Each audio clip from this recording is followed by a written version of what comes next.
Biraz verin boş aşağıya. Yavaş yavaş gidelim.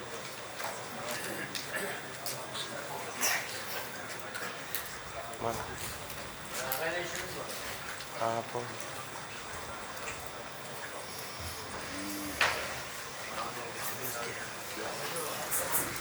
Muhammed ve Ali Muhammed'e sallallahu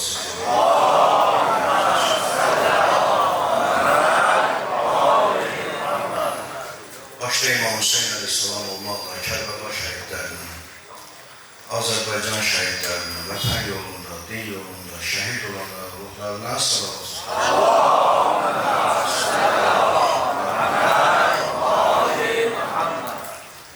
Ustadlarımız, valideynlərimiz, müəllimlərimiz, haqlar boyumuzda olanlar, özlərinin vatan ruhuna salavatla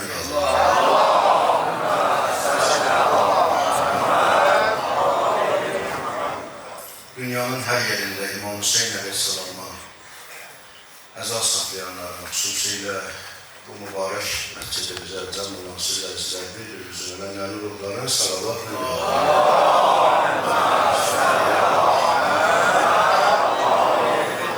Sonuncu salavatı Seyyidimiz, ağamız, Mollahımız, Allah'ın yer üzerinde sonuncu hücceti İmam Zaman ağanın salametliğine ve tezliğine zuhur edip dünyanı ədaletle doldurmasından ötürü ucalı bir salavat.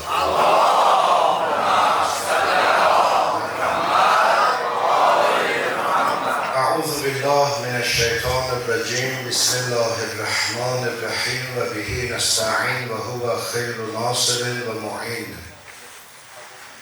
ثم الصلاة والسلام على أشرف الأنبياء والمرسلين حبيب إله العالمين سيدنا ونبينا وحبيب قلوبنا وشفيع ذنوبنا أبي القاسم محمد بن عبد الله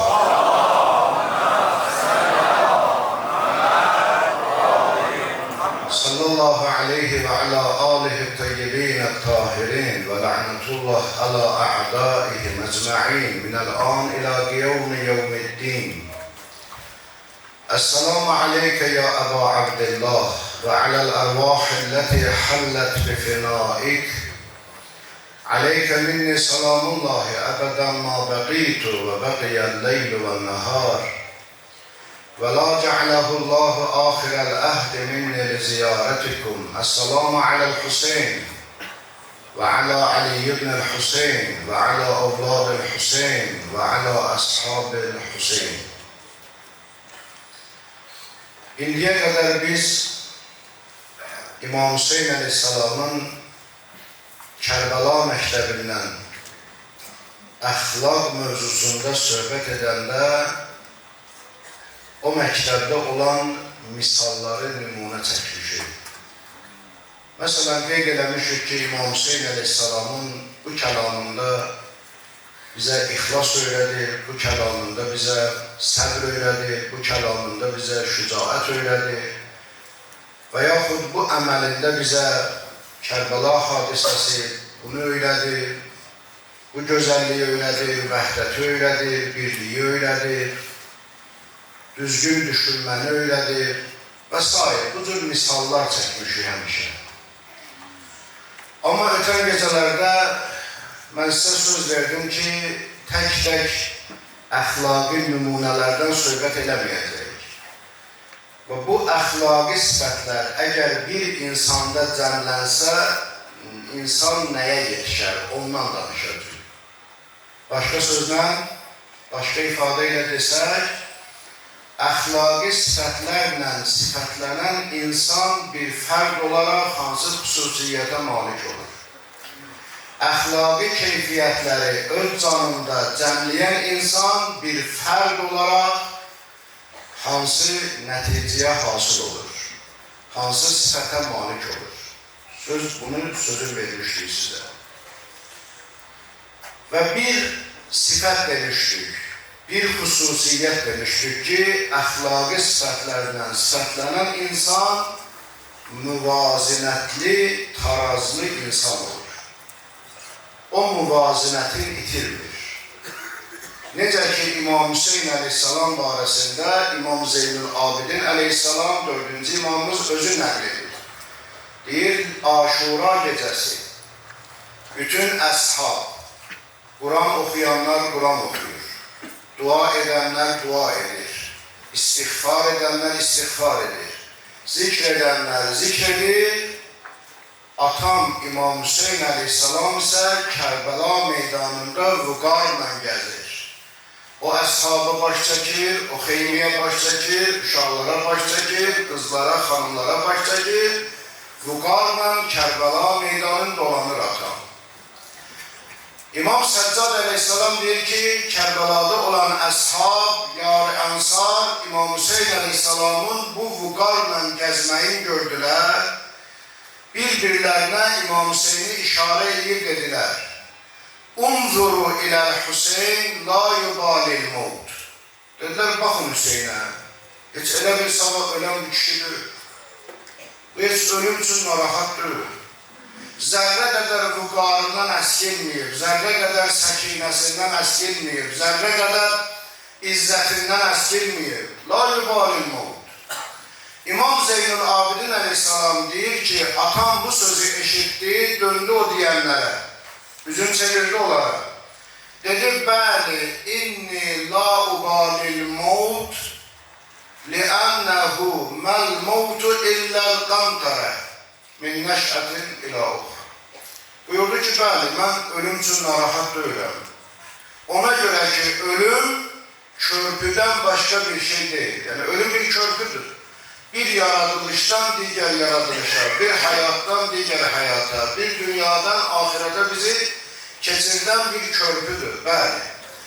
Bak bu tarazlıq, bu muvazinətli insan neye göre hasıl? Elbette masum imamda ona canım da fəda olsun, özüm de fəda olun, sözüm de ona fəda olsun.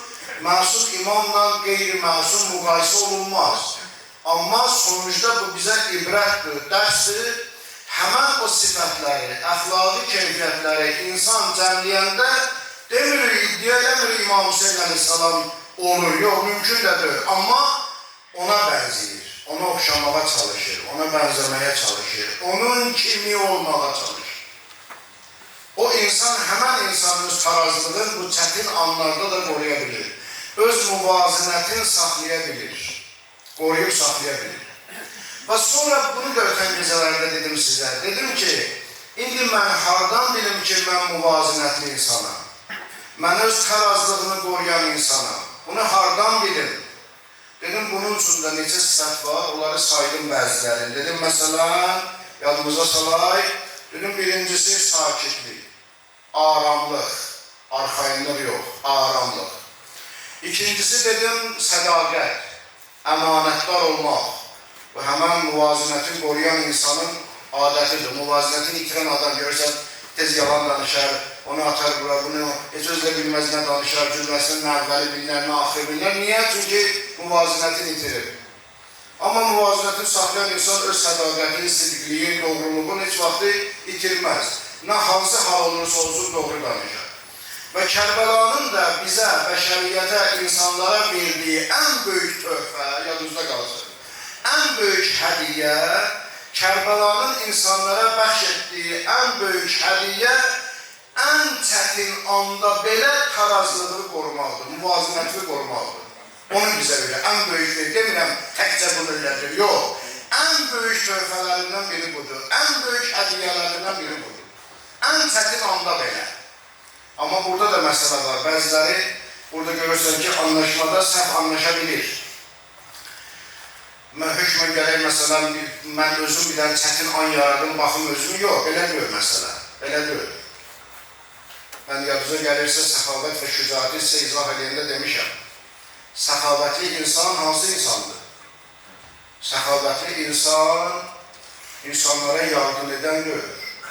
Yardım etmeye ürəyi olan insandır. Fərqli hissələdir. Hə?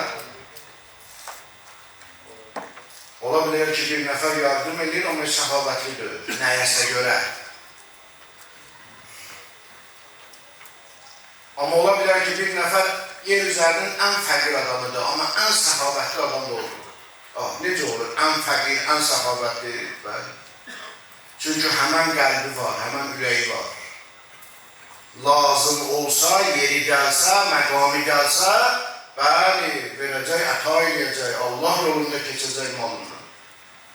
Ona görə yadınızda qalsın, səxavətin tərifi, yetimləri doyuzduran, fəqirlərə kömək eləyən, xəstələrə yardım eləyəndir. Səxavətin tərifi budur, yadınızda qalsın. O bir ürək sahibidir ki, səxavətli insan, bəli, olsa yetimə yardım edər. Yetimə yardım edən ayrı bir şeydir. Olsa yardım eder ayrı bir şey. Şücaət də eyni həmən qəbildəndir. Eyni. Ərəbmişdə və biz əlazalidir. Bu cür özün də şücaətə tərif edə bilərsən. Şücaət döyüşlərdə hünər göstərəndir. Şücaət həmən ürəyə malik olan insandır. Həmən ürək var. Məsələn, İmam Baqir əleyhissalam bilirsiniz, heç bir döyüşdə iştirak edəmir. Çünki onun zamanında olan döyüşlərə heç birine qatılmır İmam Baqir əleyhissalam. İmam Sadiq əleyhissalam da həmçinin, İmam Musa Kazım əleyhissalam. Amma yer üzərinin öz zamanlarında ən şücaətli insanı İmam Baqir əleyhissalam, İmam Sadiq əleyhissalam. Və necə heç vaxtı döyüş olmuyor ki, bəli, əgər olsaydı görərdir. Əsas o ürəyə malik olmalıdır. Ona görə Kərbəla bizə demir ki, sən hökmən aləmi vur bir-birinə, sonra orada dözümlü ol, səbirli ol, şücaətli ol, səhədəsində Hüseyin aşırı. Yox. Ola bilər heç olmasın, rast gəlməsin. Həyatında o cür çətinlik olmasın. Elə arzu Allah'tan duamız da budur ki, Allah o cür məşəqqəti, çətinliyi nəsib eləməsin inşallah. Amma birdən əgər olsa, tarazlığı itirmə. Kərbəla bunu edir. Birdən əgər rast gəlsə, necə ki bu illəri inşallah bizim qələbəmizin beşikliyidir. Böyük məsələdir. And olsun Allah'a, Allah'ın böyük lütfüdür. Böyük neymətidir bu. Böyük neymətidir bu. Allah dünyasını dəyişən şəhidlərimizi İmam Hüseyin'dən ayrı salmasın. Amin. Tam qələbə, aşkar qələbə. Və bütün, mən o zamanda da bunu deyirəm, bütün şəhidlərimizin məclislərində, indi də deyirəm. Bəlkə də yer üzərində yeganə müharibələrdən idi ki, bütün nizam-intizamına görə, bütün hüquq qaydalarına görə, bütün səmavi qaydalara görə, bütün dinlərə görə bizim işimiz haqq işidir. Haradalar belə şey. Bütün məsəl dinlərə görə, bir hansı bir dinədir, bəli, torpaqlarımız işğal altındadır, təcavüz olunur, vətənimizə hücum olur, ana bacılarımıza təcavüz olur, əsir olunur, balalarımız öldürülür və öldürülürdü. Bəli, bütün bunu hara geçsin, hansı qanuna geçsin, düzə bəli, sən tamamilə doğrusan. Haqsan, sənin işin haqq işidir. Və ona görə biz Allahın lütfünlə, Allahın köməyində, inayətində gördük, birliği gördük, vəhdəti gördük, ürəklərin o cür birləşməsini gördük və bu ilahi imdadın vasitəsilə, balalarımızın qeyrəti və şücaəti vasitəsilə, ağıllı kişilərin tədbiri nəticəsində bəli, Allah bizə bu böyük qələbəni nəsib elədi, Allah bu qələbəmizi əbədi eləsin. Böyük neymətdir bu. Elə bəhsimizlə də uyğundur. Bu müvazinətin bir əlaməti də budur ki, müvazinəti insan müstəqil olar. Öz istiqlaliyyətini qoruyar. O belə dedi, bu belə dedi, o müstəqil, özünün fikri var. Bəli, nəzərə alar, şəraiti nəzərə alar, yaşadığı zamanı nəzərə alar, məkanı nəzərə alar, bəli. O, mən heç kimi bəzi elədir ki, müstəqillik budur. Mən heç kəsi saymıram. Yox, o müstəqillikdir. O, müstəqilliyə qəşəng yoldur, bestirilinlikdir o. O, hədd bilməməkdir, Azərbaycanda deyək. O, hədd bilməməkdir. Hədd bilməmək yaxşı bir şeydir, əzizləri. Bu, müstəqillik odur. Müstəqillik, şəraiti, zamanı, məkanı, sağı, solu nəzərə alıb, öz fikrini, rəyivi, əqidəvi, inancını qormaqdır. Budur müstəqillik. Müvazinətli insan, əxlaq sifətləri ilə sifətlənən insan müstəqilliyi qoruyub həmişə saxlayır. Ona başqa qüvvələr təsir edib, onu müvazinətdən çıxarda bilmir, tarazlıqdan çıxarda bilmir. O ruhi cəhətdən, mənəvi cəhətdən öz tarazlığını qoruyub saxlayır, müstəqilliyin qoruyub saxlayır. Və bunu da sizə deyim ki, Allahın ən böyük neymətlərindən biridir müstəqillik. Həm fərd olaraq, şəxsi olaraq insan üçün, həm bir ölkə üçün. en büyük nimettir ki Allah bu nimeti bize nasip edip Allah müstakilliğimiz uğrunda, suverenliğimiz uğrunda canım veren şehitlerimizin ruhların şad eylesin. Makamların daha da uca eylesin. Çok büyük nimettir bu. Kimlerse başa düşmür, özü bile. Ancak biz bunu başa düşürük ve Allah da şahittir. İmam Hüseyin Aleyhisselam'ın minberinde bu sözü deyirəm, Allah'a xatir elə deyirəm. Dünyada 3500-4000'e yakın xalq var. Amma neçə dənə ölkə var, neçə 200'e sayı çatmıyor. Bilirsiniz bu ne deməkdir? Deməli, haradasa 15'də bir, 20'də bir xalqa bir dövlət düşür. 20'də bir. Allah onu bize nasip edir. Bu balaca bir şeydir. Müstakillik kimliğin deməkdir, şəxsiyyətin deməkdir, mən varam deməkdir. Bu ne böyük nimettir bu? Yine deyirəm, bir dövlət kimi de müstakillik böyük nimettir. Ve bir şəxsi olarak da istiqlaliyyət çok mühüm nimettir. Allah'ın böyük nimetidir. Ki onu koruyup o insanlar saklayabilir ki, onlar tarazlığını saklayır, onlar muvazinətini saklayır. İndi mənim mövzum mənəvi cəhətdən, ruhi cəhətdən danışmaqdır bunu. Sən bunu tətbiq edə. Bunu tətbiq edə ölkəyə, bunu tətbiq edə cəmiyyətə, bunu tətbiq edə kəndə, bunu tətbiq edə hər məsələyə, hər istəyirsə tətbiq edə. Qayda verirəm sənə, qanun verirəm sənə. Tətbiq edə. Hər halda müstəqillik gözəldir. İstiqlaliyyət, azadlıq deməkdir müstəqillik. Kimliyi, varlığın bildirmək deməkdir. Şəxsiyyətinin olmağının sübutudur, ispatıdır istiqlaliyyət. Və əvəz yerə özdə bu illəri suverenlik və konstitusiyeliği də döyür. Onun da mənası var, bəli. Allah bu neymətləri bizə çox görməsin inşallah. Çünki bu neyməti əldə eləmək üçün balalarımızın, başımızın üstündədir. Balalarımızın qanı tökülür. Allah bir də göstərməsin. O 44 gündə və sonradan antiterror əməliyyatında bizim gördüklərimizi Allah bir daha göstərməsin. Çətindir, amma şərəflidir. Çətindir, amma baş ucalığıdır. Çətindir, amma gözəldir, qəşəngdir. Bu günləri alın açıq gəzirsə, bu günləri düşmənin qabağında başın ucadır, gözəldir, qəşəngdir. Amma yenə deyirəm, çətindir, ağırdır. Allah ona görə deyilən daha göstərməsin inşallah. Tarazlığın bir dənə əlaməti budur ki, muvazinətin, tarazlığın qoruyan insan məsuliyyət hiss edir. Məsuliyyət hiss edir. Məsuliyyət. Bu barədə biraz danışın, biraz artıq danışın, hələ vaxtınız var.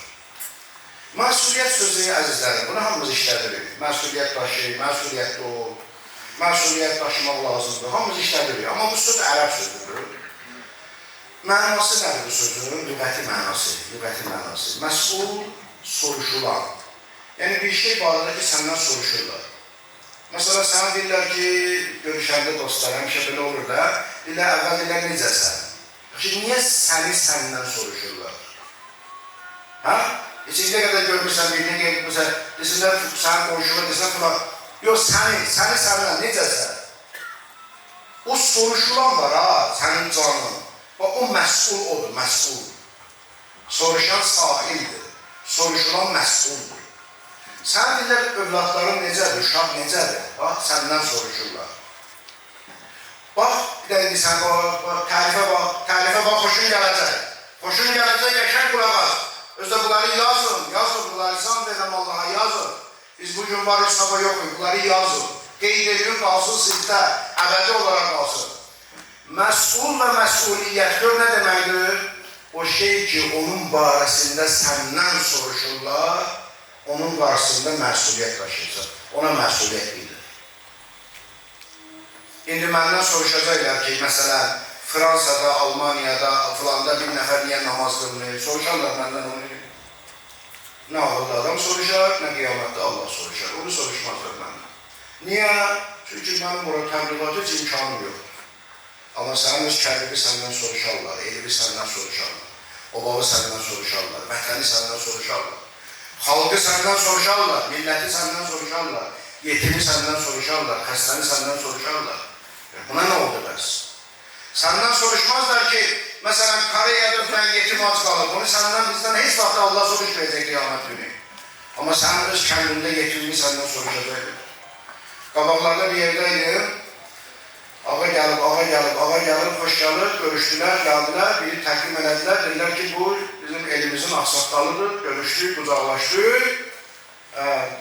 Bir daha birdən-birə olmur da, biraz söhbət açılandan sonra dedim ki, siz axsaqqal kimi təqdim elədilər, dedi, bəli, dedim, çox gözəl, çox qəşəng, əla.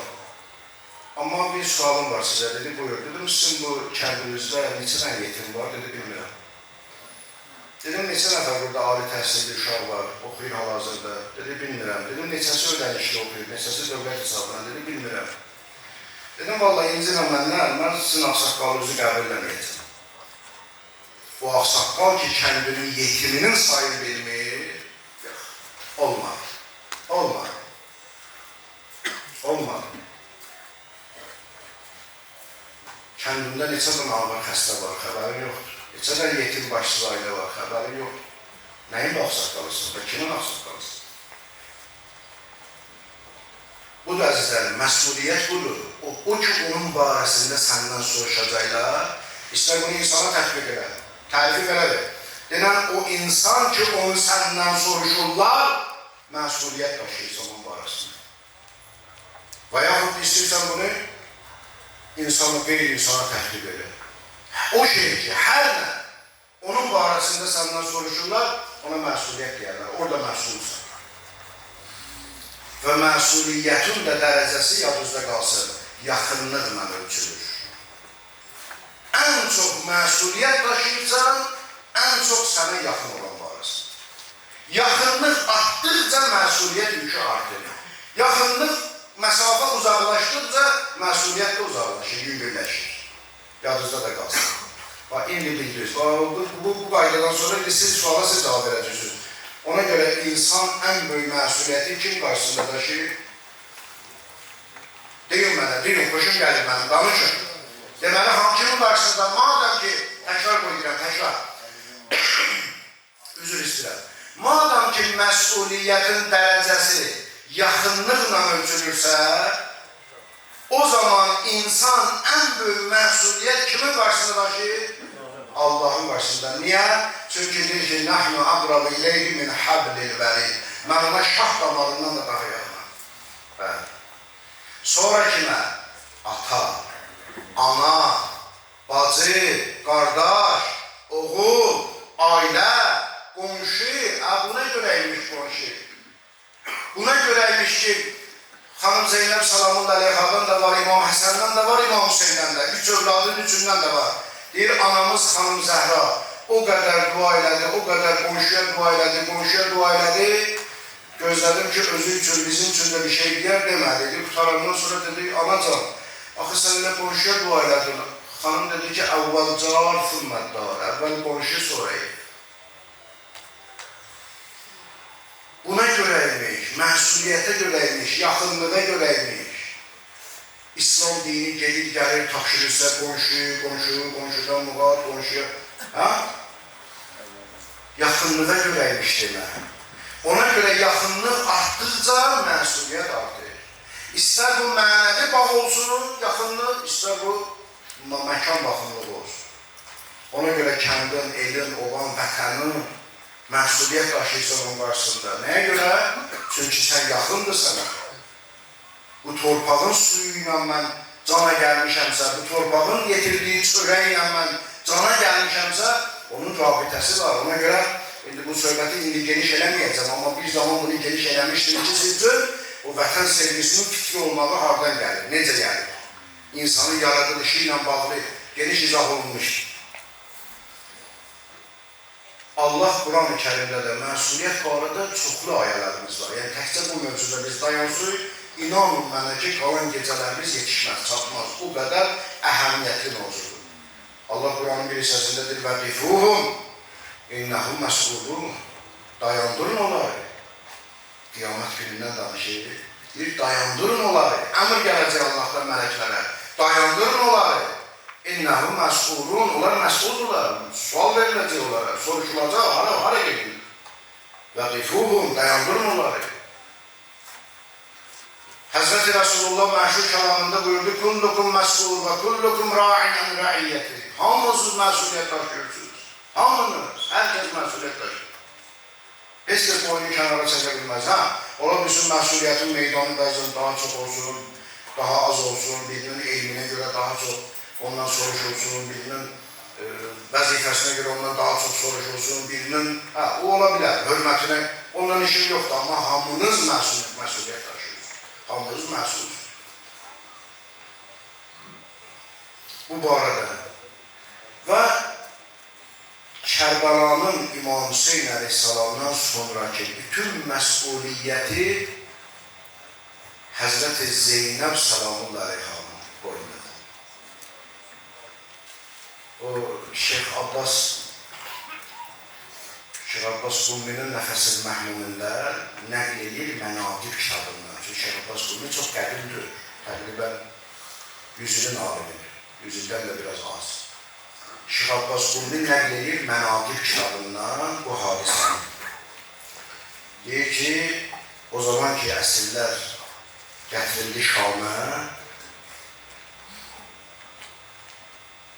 Yezid daxil oldu, bunlar saxlanılan gətirmişdilər onun sarayına, daxil oldu saraya, üzün tutdu xanım Zeynəbə ki, danışmaq istəyirəm sizlə.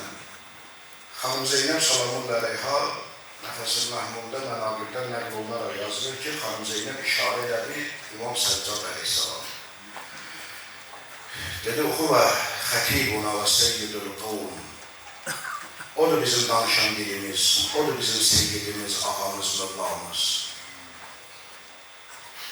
Baxın əzizlərim, Aşura günündən, İmam Hüseynin şəhadətindən sonra hər məqamda xanım Zeynəb salamullah əleyha öz sinəsini verir qabağa, hər məqamda. Öz sinəsini verir qabağa. Məsuliyyəti özlərini götürür, İmam Zeynəbin ağanı qoruyur. Amma fikir verin, burada özü işarə edir İmam Zeynəbin ağaya. Bilirsiniz bunun mənası, deməli yer var, məqam var. İşarə elədi İmam Səccad. Yer var ki, orada İmam Səccad danışmalıdır.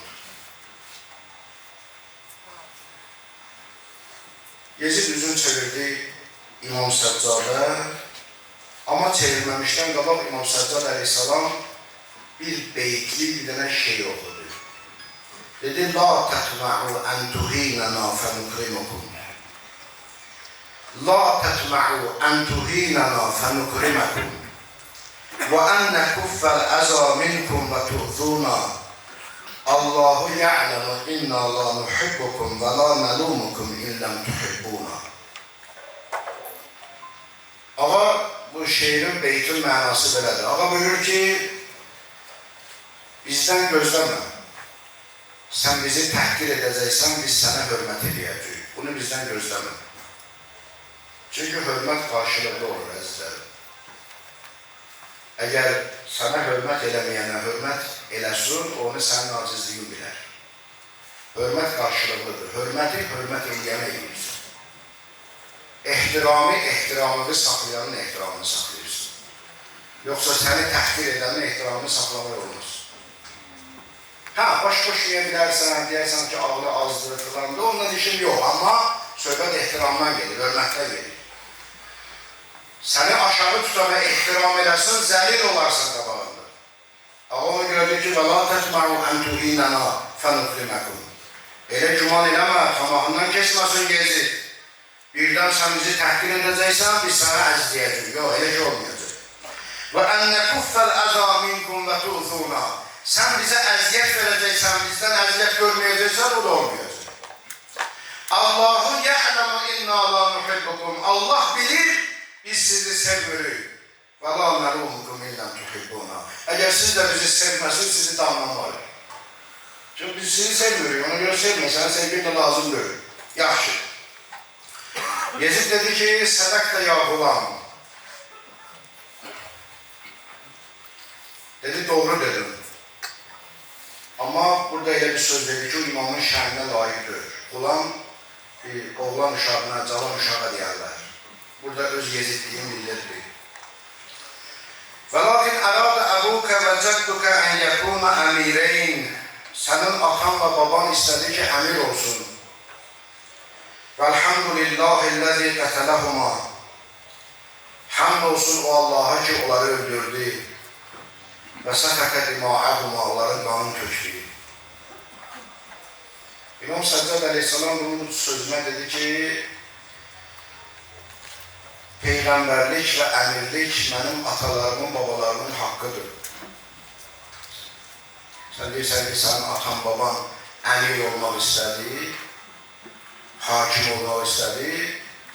Əmirlik və Peyğəmbərlik mənim babalarımın, atalarımın haqqıdır. Min qabli ən tulad, sən dünyaya gəlməmişdən qabaq, onların haqqı idi. Və ləqəd kana cəddi, qəşən sözdür, və ləqəd kana cəddi Ali ibn Əbi Talib fi yevmi Bədrin və Uhud və Əhsa fi yədihi rayət Rasulillah. Mənim atam Əlinin Bədir döyüşündə, Uhud döyüşündə, Xəndək döyüşündə əlində Rasulullah bayrağı olanda sənin atan babamın həmən döyüşlərdə əlində küfür bayrağı var. Bunu deyəndən sonra Yezid bir Quran ayəsi okur. Şura surəsinin 30-cu ayəsidir. Dedi, və ma əsabəkum min musibətin fəbimə kəsədət əydikum. Şura surəsi 30-cu ayədə Allah Teala deyir ki, sizin başınıza nə müsibət gəlirsə, sizin öz qazandıqlarınıza görədir. Yəni, nə müsibət gəlir başınıza, siz qazanırsınız. Yəni, bu da demək istəyir ki, bu da sizin başınıza gəlirsə, siz qazandığınız elə budur. Siz öz əməlinizin nəticəsidir. İmam Zeynal'ın ağa dedi ki, vay olsun sənə, bu ayə bizim üçün nazil olmuyor. Bu ayə günahkarlar üçün nazil olur. Bəli, hər kəs günah eləsə, o günahlarının ucbatından ona nə zərər ziyan dəysə, müsibət başına gəlsə, Allah onu deyir bu ayədə. Bizim üçün gələn ayə isə Hədid surəsinin 22-ci ayəsidir. O ayədə Allah nə deyir? Və ma əsabə min musibətin fil ard və la fi ənfusikum illa fi kitabin min qabli ən nəbrə'ə. Hədid surəsinin 22-ci ayəsində Allah Teala deyir ki, yer üzərində və sizin özünüzdə, canınızda nə müsibət baş verirsə, yalnız və yalnız siz xəlq olunmamışdan qabaq bizim lövh-i məhfuzda yazdıqlarımızdır. Fərq elədi, eləmədi? Elədi. Nəinki sizin qazandığınızdır. Siz yaranmamışdan qabaq min qabli ən nəbrə'əha, insanlar, məxluqat xəlq olunmamışdan qabaq kitabda yazdıqlarımızdır, lövh-i məhfuzda yazdıqlarımızdır. İnnə zəlikə aləllahi yəsir. Bu Allaha çox asandır, bu Allah üçün. Niyə? Nə üçün? Nə üçün bəzilərini Allah Teala yaranmamışdan qabaq lövh-i məhfuzda müsibət yazır, bəzilərinə neymət yazır, bəzilərinə bəla yazır. Nə üçün? Likey la tə'səv ələ ma fətəkum və la təfrəhu bima atakum. Ona görə Allah huzur yazıb ki, sizin əlinizdən bir şey çıxanda təəssüflənməyəsiniz, məyus olmayasınız. Bir neymət də sizin əlinizə gələndə fərəhlənməyəsiniz. Ona görədir. Deməli, müsibətlər və bəlalar bəzən insanı fərəhlənməmək üçündür. Bilməlidir ki, o Həzrət Əlinin böyük bir kəlamı var. Çox böyük bir kəlamıdır. Allah tanımaq üçün. Nəfs-i bəlağada var. Salavat deyin inşallah.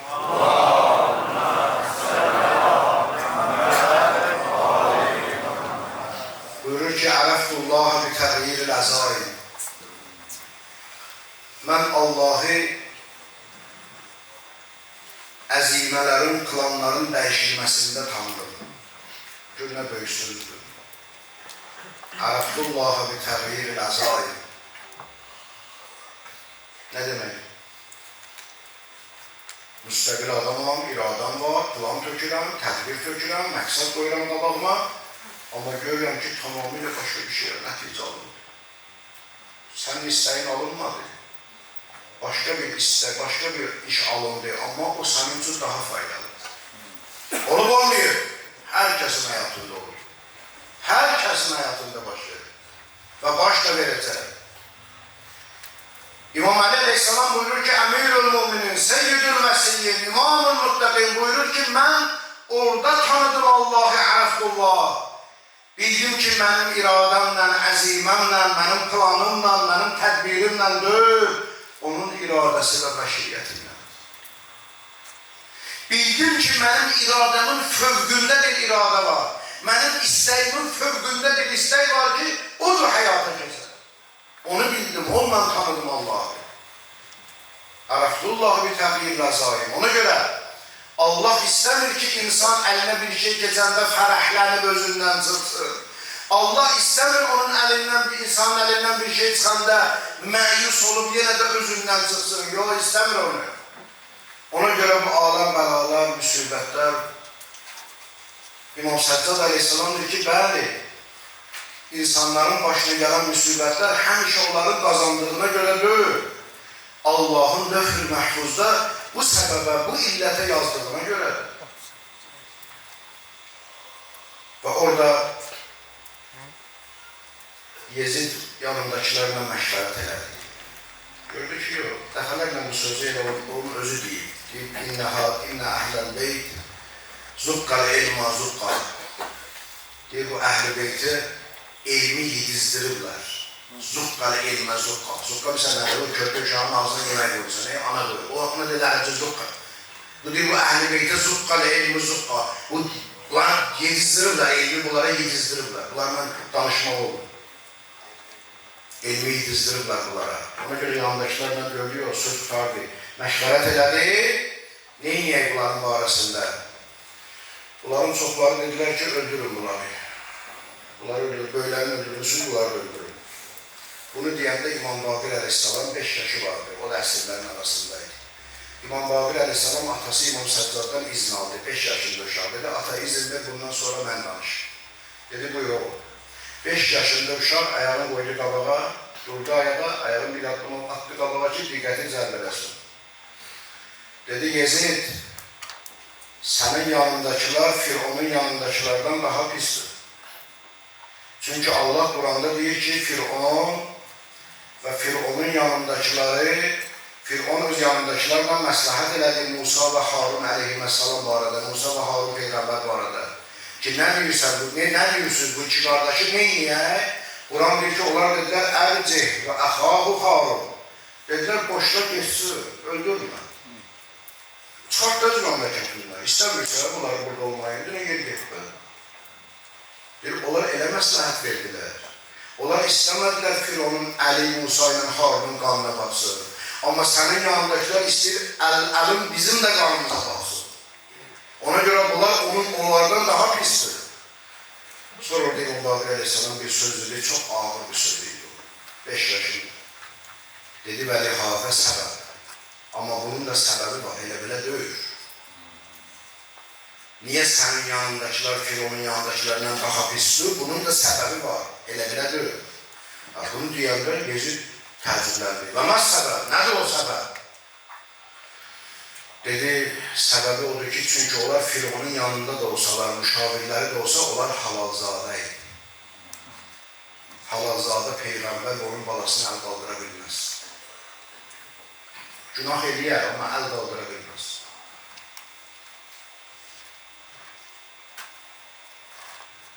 Söhbət gəldi Şam'a, hamdurla gedək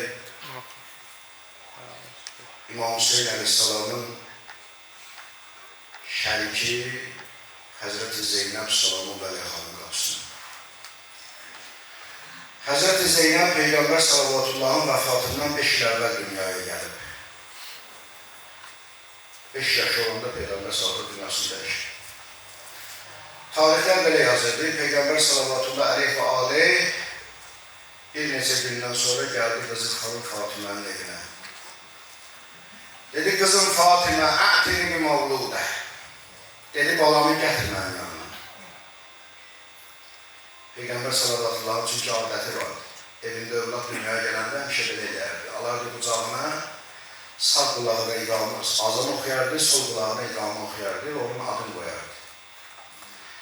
Dedi, ətini bir mavludə, kızım Fatimə, gətir balamı yanına. Qucağıma ver. Gətirdilər xanım Zeynəbi Peyğəmbərin qucağına. Peyğəmbər salavatullah baxdı xanım Zeynəbə, Cəbrail əleyhissalam nazil oldu.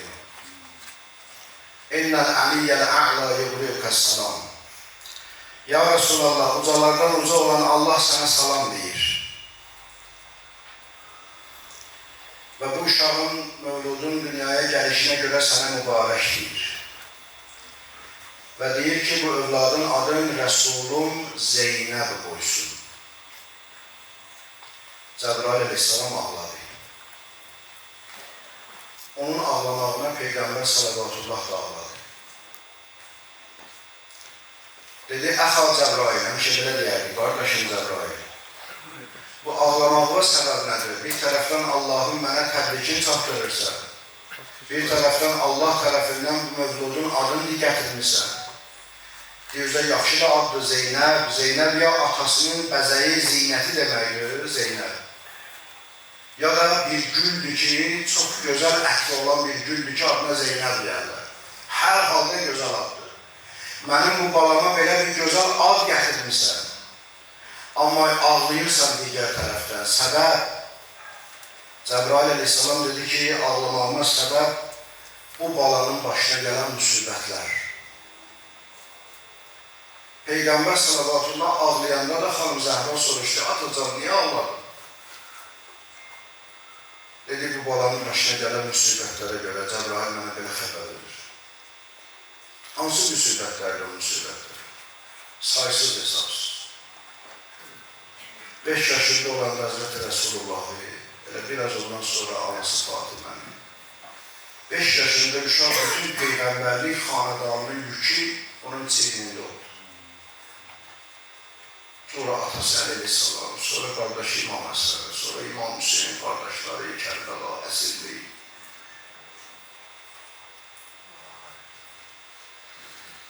Mən bu xanım Zeynəb gecəsində və məclisdə olan xanımlar da eşitsinlər, onlara dair bir söz deyim. Allah görün qadına nə qədər zinət verir. Qadın dünyaya gələn gündən, dünyadan köçən günə qədər, yəni həyatı boyu daim müqəddəslik ünvanı daşıyır. Bu heç kəsə nəsib olmaz. Bax, dünyaya gələn kimi bir kişinin ciyərparəsidir. Kiminsə qızıdır, ciyərparəsi, ürəyinin yarısı.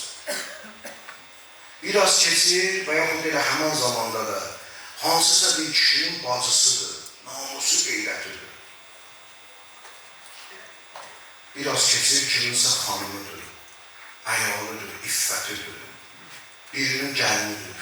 Fikir verin, ünvanlara bax, ünvanlara bax. Gör Allah sizə nə verir, anaların, bacıları. Bu sizin üçün ancaq iftixar eləməyə yaraşar, iftixara, fəxrə yaraşar. Ki, fəxr eləyəsiniz.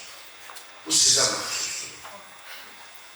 Amma nə var da bu iftixarın fəxri ucuz eləyəsiniz, nə var? Həmişə iftixar edin ki, mən bir kişinin ürək barəsi, qızıyam, bacısıyam bir kişinin, ailəsiyəm, gəlniyəm, anasıyam, ana. Fikir verin, ünvanlara bax. Gör Allah hansı ünvanlar verir. Bir dənə Həvva nənəmiz idi, Allah onu yaradanda nə atası vardı, nə qardaşı vardı. Amma onu da elə dünya yaradan kimi Allah Teala Adəmlə evləndirdi ki, bir xabir kişinin namusu olsun. Fikir verin. Elə o da yaranan kimi yenə də ona ünvan şamil oldu. İndi bir xanım ki, hər xanım ki bu qədər əzəmətlidir, iftixar olması özəllikləri var. İndi bir dənə xanım ola Zeynəb, bacı ola Zeynəb, qardaş da ola Ülfəslə bacı, gördün ona. Mən bir kitabda görmüşəm. Xanım Zeynəb evdən çıxardı, qardaşları onu dövdüyə alırdı. Elə dövdüyə alırdılar ki, ortalarında xanım Zeynəb bililməzdi. Elə onu aparardılar, elə onu gətirərdi. Öz özdə arxa tərəfində Həzrəti Abbas qalardı. Bilirsən niyə? Bilirsən niyə qalardı? Bir kitabda gördüm bunu, niyə qalardı? O birlərdə yazılır, amma niyə qalardı yoxdur. Deyir, ona görə qalardı ki, ayaqlarının izi düşsün Həzrəti Zeynəbin ayaqlarının izinə. Bozulsun, qalmasın, bacının ayaq izi də qalmasın. Qeyrəti və qurban qalmasın. Qeyrəti və qurban. Adı Ummul Məsalibdir, müsibətlər anası. Hansı müsibəti danışır? Aşura günü İmam Hüseyinlə vidası ki var, onu saxladım elə Aşuraya. Onu saxladım orada. Amma bu günləri elə biri Həzrət Əbülfəzl Abbasın. Niyə o cür qoruyurdu bacısı? Həzrət Əli Aleyhisselamın son günüdür. Bütün övladları yığışıb ağanın başına. Qızları, oğlanları. Həzrət Əli Aleyhisselam xanım Zeynəbi çağırdı yanına. Əlini tutdu əlinə. Dedi, qızım Zeynəb, nə qədər sağam, nə qədər canında can var, nə qədər nəfəsim var, mənim yanımda qardaşlarımdan birini seç, mən onu səni ona tapşırım, özüm tapşırım. Xanım Zeynəb baxdı. Dedi, ata Həsənlə Hüseyin. Dedi, qızım, Həsənlə Hüseyin məndən sonra sənin imamındır, sənin mövlan, rəhbərin, onlardan başqa. Xanım Zeynəb dedi ki, Həzrəti Abbası istəyir.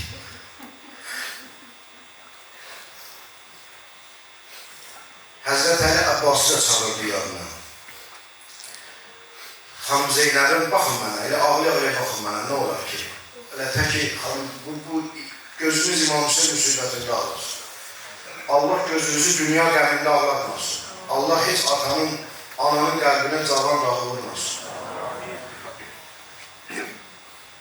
Əlinin içindəki xanım Zeynəbin əli gəzinət əlini dedi, Əbəlfəzə gəl yaxına, Abbas.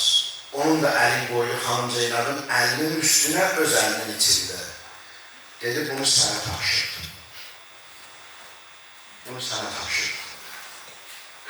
Və ona görə Abbas bu cür bacısının ehtiramını saxlayırdı, bacısını qoruyurdu. Amma xanım Zeynəb salamun əleyhanım başına gələn o müsibətlər, xüsusilə də Şam müsibəti, Abdullah İbn Amirin qızı Hində Yezidin həyat yoldaşlarından biri olub. O əlinin evində böyüyüb. Həzrət Əlidən sonra İmam Həsən, İmam Hüseyin. Sonradan da danışmıram, onu mövzudan çox kənara çıxarır. Necə baş verirsə, onu Muaviyyə xəlifəlik zamanında aldı Yezidə. İndi xəbər çatıb ki, buna ki, əsirlər gətirilib. Dedilər, sən xəlifə xanımsan, sən də get o əsirlərə baş çək. Bu da yanında kənizləri ilə birgə gəldilər, daxil oldular, o yerdəki əsirlər saxlanılırdı ora. Onun üçün bir stul qoydular. O stulda əyləşdi, yanında da kənizləri, cariyələri. O içəri gələndə xanım Zeynəb Ümmü Gülsümə dedi ki, Ümmü Gülsüm, bu gələni tanıyırsan. Dedi, kimdir ki, bacı? Dedi, bu bizim evimizin xadiməsidir. Hindədir bu. Gəldi əyləşin. Dedi, siz hardansınız? Üzüm tutdu əsirlərə, hardansınız? Xanım Zeynəb dedi ki, min əhlil Mədinə, biz Mədinədənik. Mədinə deyəndə Hində durdu ayağa. Əli evində tərbiyə oldu. Durdu ayağa. Xanım Zeynəb dedi, niyə durdun ayağa? Dedi, Mədinədə yatan Rəsulullahın ehtiramına.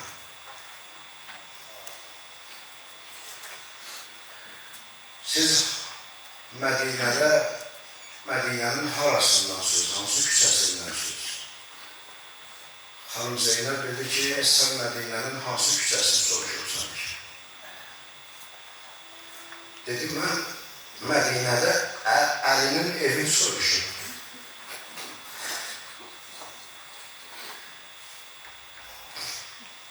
Xanım Zeynəb dedi, sən Əlinin evini kim soruşursun?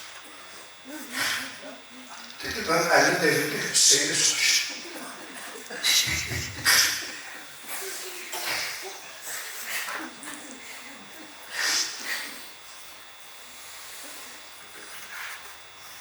Ben Əlinin evinde hanımım olan Zeynep'i soruştum. Ben Əlinin evinde Əli oğlu Abbas'ı soruşuram diyende hanım Zeynep özüne bir orada. Dedi, soruştuğun Hüseyin'in kesilmiş başı, yazısını kapalı. Soruştuğun Abbas'ın başsız bedeni Kerbela'sı. Soruştuğun Zeynep'le mənə. Zeynep'lə. Bak orada tarih yazır ki, ilk dəfə İmam Hüseyin'in məclisi orada oldu, Əzan Məclisi. O xanım təşkil edərdi. Orada ilk dəfə Boğa Hüseyin dedi, orada iki dəfə Hüseyin ağlardı. Orada oldu, birinci Əzan Məclisi orada kuruldu.